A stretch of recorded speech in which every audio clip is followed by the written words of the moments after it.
What's up YouTube, this is Jake Panther back on video, and today's video is actually my Wonder Woman box office video. Again, I will link the article in the description box down below so you guys can check it out. So again, I'm going to read from my iPad.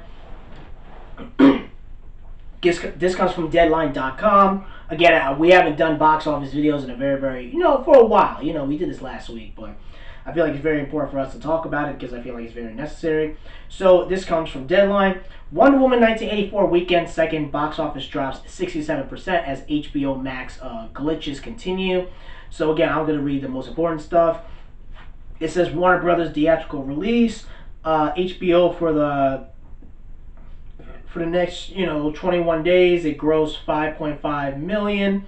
67% drop for a running domestic box office was 28.5 million. From that kind of drop, it sounds like whatever movie-going audience exists out there got the message that they can see the movie at a cheaper price for home at HBO Max. Warner Bros. Have yet to prove the hard numbers detail on the spikes of subscribers or viewership for Wonder Woman 1984. This opposed to other picks respecting a theatrical window.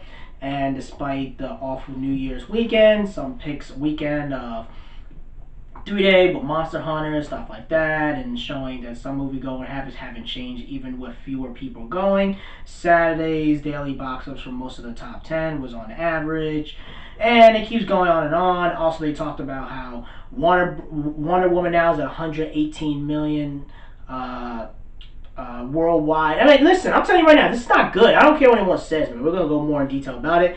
It says, meanwhile, HBO Max helped Twitter feed. You'll see that streaming glitches continue for DC sequels. But here's one public example from the weekend. And it said somebody was trying to watch Wonder Woman, and it keeps on stuttering all over the place. And it keeps going on and on and on about all this other stuff, right?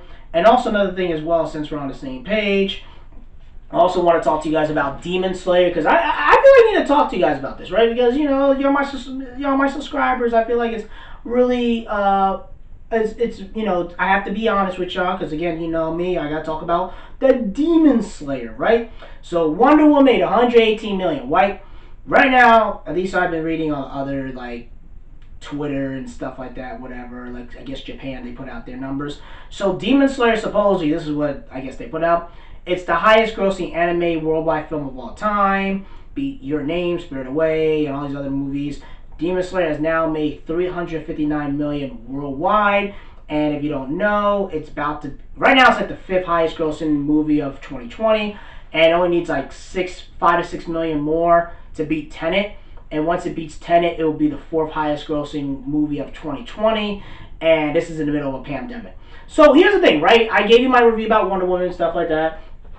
I personally feel like there's no excuse of why this movie is bad, because it's dude, you can't tell me you have this big budget movie and it can't convince people to go in there. And I feel like with Demon Slayer, which is only in 4 or 5 different markets, you're telling me a Japanese cartoon is making more money than Wonder Woman and Tenet in the middle of a pandemic? I told you before, it could have showed you what I told a lot of people, and I even told my cousins and my friends, my family, whatever, is that things are changing, man. I think Hollywood, I think they're going to have to get their crap together, for real. I think what's happening right now, we're just seeing the transition, is that you can't just throw out a big budget $200 million bullshit movie and expect people to show up, because Demon Slayer is 15 million. It's making way more than Wonder Woman. It's going to make more than Tenet. So, and it shows you that with anime manga, they actually show the art. And I told you guys this before. I feel like when it comes to geek culture, I think a lot of it is that it's starting to shift a lot more. I think you're starting to have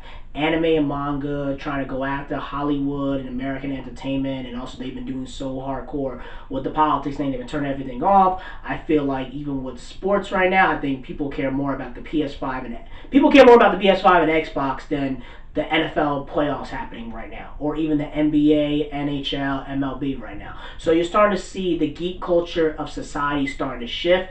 And if you think I'm mine, just look at it. I mean, the nerd culture will rule the world. And I just think right now going forward, I think you're going to have to, Hollywood, I think they'll have to get their crap together. I just think you can't just throw out all these BS movies And especially in the middle of a pandemic, you're going to have to start focusing on good storytelling and really convince people to show up. If you want that Demon Slayer money, you better make Demon Slayer type quality type storylines. You feel me? You can't be just doing rehash and hashtags and stuff like that. And again, with the HBO Max subscribers, we'll never know what their true numbers is, because even if it's bad, you know they're going to hide it under a paywall and say it was good. Same thing with Disney Mulan, right? When Disney Mulan happened, the movie flopped, obviously, the box office, but then they said in the Cheryl movie, like, yeah, the numbers did really good. I'm like, dude, you guys are lying. You know it didn't do that well. If it did, you guys would have put that on, you know what I mean? You want to feel as confident about it. So, again, we will never truly know with Mulan's Disney Plus numbers. You know what I mean? We'll never know. You know what I mean? Because they're going to always hide and be like, why would they tell you that we did bad? You know what I mean? Like, why would they? Well, box office is a little different because you got to report the money and taxes, stuff like that. It's a lot more different.